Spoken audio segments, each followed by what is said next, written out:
Welcome to Our Girl Relationships. We talk about the problems people face in their day to day lives. Let's start with the video. My older sister, Pam, has always been my parents' favorite.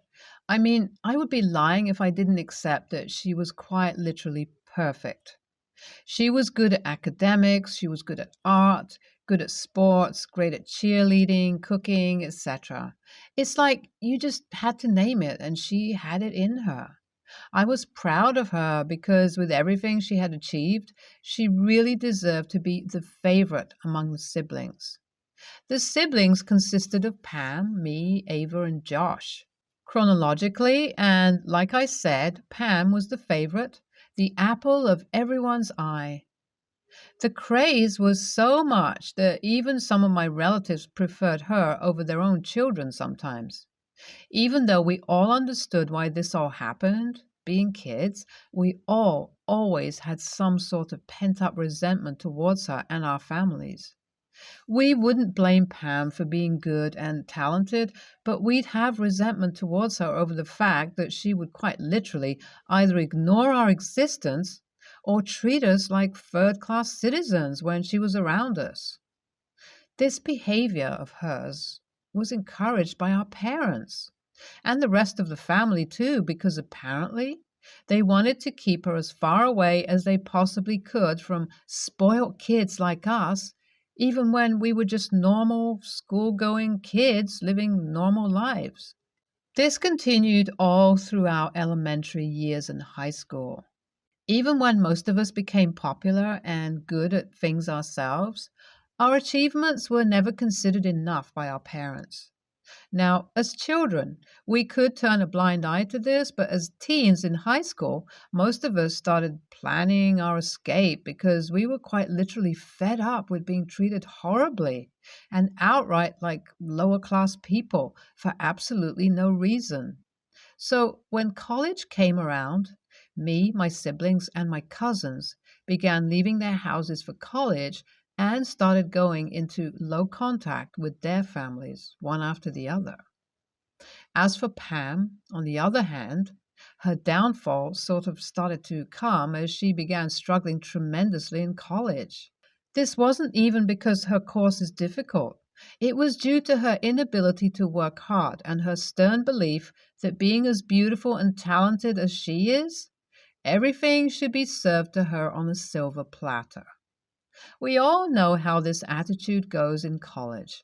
You'll quite literally get thrown in the trash, and that is exactly what happened when she started failing one class after the other in college. And by that time, most of us were in our senior year of high school. So the fact that my parents and our relatives tried so hard to hide it all as if we wouldn't understand everything that was happening was astounding. Well, the lives of my siblings, cousins, and I really bloomed in college. Unlike my sister, we made a lot of friends who became like our families. Our self esteem boosted due to the lack of contact with our families and due to all the academic validation. Life was really good. What made things even better is the fact that none of my family, literally none, tried to contact us all that much. And honestly, even though I know what should make us sad, it was like a blessing in disguise for us. Pam finished graduating with a horrible GPA, one that landed her no job, but with her backup plan of marrying a rich, nerdy guy, she was able to move to another city and live a lavish life. This too was praised by my family, and at that point, none of us were surprised, even in the slightest. So that is how life has been for us all these years. We all graduated from college with great GPAs, one after the other, and also landed good jobs with great partners. Pam continued to live a life being one of that essential oil supporting trophy wives, all until she decided to say, F it, and pick up the I'm going to bite the hand that feeds me and cheat on my husband, who has been nothing but kind, sweet, understanding to me, while I've been nothing but entitled and bratty towards him attitude. That's what Pam did. To put it in brief, but to explain in detail, she cheated on her husband with her yoga instructor, and now they're divorced. Pam, due to the prenuptial agreement, got nothing. And honestly, when I found this out, I was glad because at least her poor ex husband can take a breath of fresh air away from her. But who knew? She was now going to come back, not to learn her lesson, but to make my life miserable. It all started when I announced my wedding with my fiance, Jess. We made a small announcement at a family dinner. I knew I was going to invite my entire family because even if we were in low contact, I didn't want to be the butt of all the unnecessary remarks if I didn't invite them now that I think about it. Boy, was I wrong because things would have been much better if I simply just didn't invite them. The moment I announced my wedding became the moment Pam began sulking about her divorce and how I shouldn't celebrate love when this year is full of hate for her. My parents, like always, agreed with her, but of course, being adults, my siblings, cousins, and I immediately shut down the idea of it. And of course, my parents couldn't do much except for making snide remarks here and there because they were not paying for the wedding and thus they knew they had no say in it. I used this fact to get some sort of ego trip because I knew how much they resented me but couldn't do anything. So I planned my wedding as lavishly as I possibly could, all the while watching Pam fume with rage, thinking to myself, what's the worst she could do? Not knowing the extent of how I was going to have my wedding ruined. It all started at my wedding itself. Pam came along with her date, who I had never invited, but once again I ignored it because I didn't want to ruin my mood on a special day. The wedding went smoothly. The date seemed to be of no threat until the reception began. Things gradually began sloping downhill from there onwards. Firstly, Pam was wearing a white dress, which I made sure to let her know how wrong it was, but that wasn't even the worst of it all, because then the worst happened. It was around the time we all were dancing. Towards the end of the night, I was quite tipsy myself from the alcohol when Pam's date proposed to her. Honestly, no one saw it coming. Literally no one, because who would be so out of their mind to get engaged once again when it's not even been a couple of months since they got divorced? The alcohol, along with the sight of my parents and sister all hyped up, was all I needed to blow up. So much so that my husband called security to kick my parents and Pam, along with her date, out of the reception hall. Ever since then, I have been subjected to criticism from everyone except for my husband's side of the family, my friends, my siblings, my cousins, and my husband. Now, I'm not really sure what to do. Was I really the a-hole for blowing up at her? Hi, everyone. It's been 2 days since I got married, and after muting all my texts and calls from everyone, I decided to open them and read them all one by one. Surprisingly, the messages weren't as bad as they were initially. Most of them simply just talked about how they wanted to meet up and discuss things. Now, I have my suspicions about their niceness, but I want to give this a try because it's not like they've never been mature, and honestly, I just want things to be sorted for once and for all. I really don't want to be stuck in the middle, and so I have made plans to meet them up tomorrow itself. We'll update you all when that happens. I met up with my family today, and you guys were totally right. They haven't changed a single bit. Firstly, as soon as I entered the house, I was greeted by my entire extended family. That was not like I was promised by my parents, who said that only they would be there, along with my sister. I immediately could sense some sort of BS intervention coming through my way. I was highly alerted and knew I was going to get up and leave the moment I heard some stupid thing being spewed out. And of course, the moment I sat down and my parents finished their sugarcoating, they put it to me straight. They informed me that the only way I would be accepted back into the family was by paying for my sister's second wedding because apparently her new rich fiance is refusing to pay for it after the humiliation I put him through. I literally began laughing, y'all. I mean, I saw something like this coming, but something this low? I knew I couldn't just be here sitting. I simply got up, told them that our relationship was over, and left. My sister tried following me, cussing me out, telling me that she deserves this little bit after everything I put her through. I told her to screw off and that if she tried to follow me, I wouldn't hesitate to call the cops.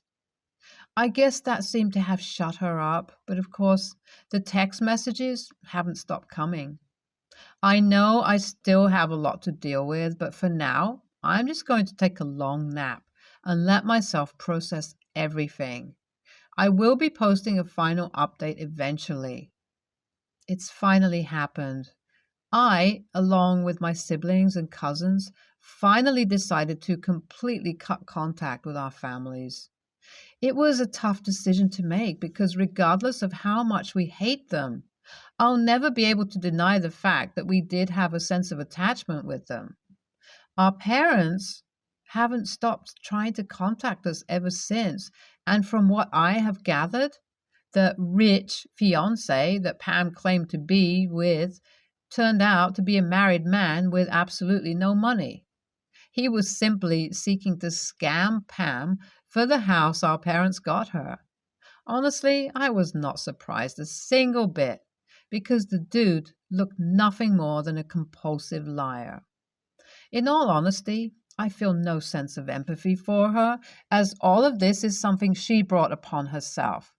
From cheating on her husband to ruining my wedding, this karma is the bare minimum for her, and I can only hope that she gets more to learn her lesson. NTA, good on you for cutting off your family. You should have done this way back, right when you got into college. But I also know that there are people who wouldn't have cut their families off even after going through a situation like this. So good job, OP. NTA, Pam is a horrible human being, and only your family is to be blamed for enabling her behavior. Don't question your decision and have a happy married life. I, 20, male, live with two other roommates, Jeff, 21, male, and Amelia, 20, NB, in our three-bedroom apartment. Our apartment is fully furnished and includes a common kitchen and living room space. Me and Amelia are best friends and have known each other since sixth grade and moved in with another friend who moved out at the end of the year. Jeff was randomly assigned to us at the end of the summer. All three of us were very cool with each other in the beginning, except that Jeff absolutely can't stand that me and Amelia occasionally watch movies, TV shows, and converse in the living room late into the night, usually ending around 1 to 2 a.m. Mostly because both of us are close to our jobs and don't get out until 10 to 11 p.m. After a couple of instances of getting texts from Jeff asking us to please be quiet or please just go into your rooms, I messaged Jeff asking him if he could find a compromise. Me and Amelia already lowered the TV and talking levels, and we were used to hanging out like this 3 to 4 nights a week. But now, to accommodate Jeff, we only do these late night hangouts once on the weekend and not during the school week. Even then, Jeff still instructs us, even on the one night a week, to vacate the living room at 12.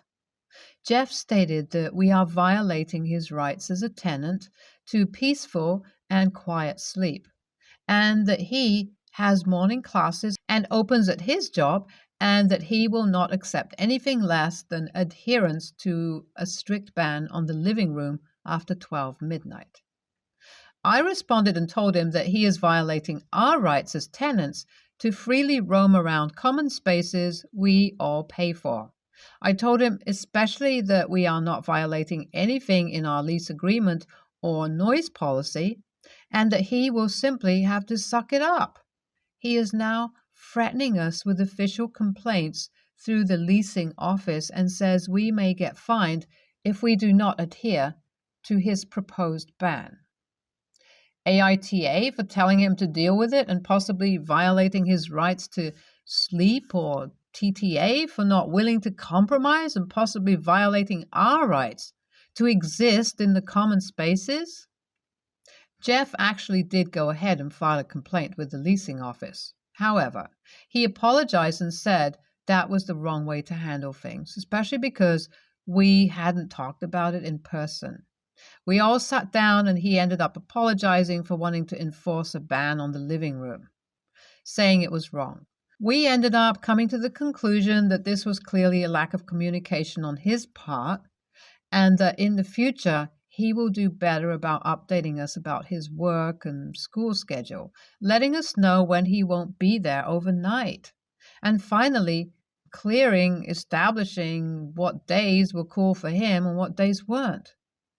Everything is all right between all of us, and things should be smoother going forward. NTA. Listen, I'm Jeff. I cannot sleep with any noise, and my preferred sleep environment would be a soundproof box with a light breeze pumped in from an external source and 1,000 pillows. Also, I live in New York City, so that's not happening. You are asking for a compromise, which is totally reasonable. Jeff has early mornings, so you should respect that what you do in the common area impacts his sleep. But he doesn't get to say no common spaces after midnight, 7 days a week. He needs a noise machine if he can hear quiet conversations and a TV at low volume. He also needs to realize he lives with roommates, and so he should expect a certain level of noise at all times, and certainly a movie and conversation after midnight a few nights a week. Tell him to go to the leasing office, and you will happily go with him, and let them know that Jeff has told you that you cannot have the TV on at any volume after midnight, and this just isn't working out. Quiet times does not mean no noise. They mean no power tools, no parties, and no loud music. YTA. If Jeff can hear you two in the living room and he's having a hard time sleeping, then you're being too loud. If he has to get up early in the morning, it's rude of you to be in the living room at 1 to 2 a.m. I think the compromise at midnight makes sense. Hi, I, 22 male, live in an apartment complex, and about 2 years ago, I ran into an older gentleman, G, in the lobby, and we got to talking. He was super friendly and almost seemed to me like he was longing for some company. I found out he lived a couple of doors down from me. So a few days later, I ended up knocking on his door and giving him some cookies I baked. He invited me in and told me about his stories from the army and showed me memorabilia and old pictures. Over the next couple of months, I would try to visit him at least once a week, and we quickly became friends. I learned that his son and family were generally pretty busy and lived on the other side of the country, so they rarely ever go to see him. I told him that I really love cars, and his face lit up, and we walked down to the garage and he showed me his cars, an old Mustang and an old Datsun. I was amazed as he told me stories of street racing in his youth, and we spent many subsequent meetings working on his Mustang and getting it running again. This went on for a while. I even invited him to Thanksgiving dinner with my family and really cherished my conversations with him. Sadly, he passed in his sleep about a month and a half ago, and I was down for a while.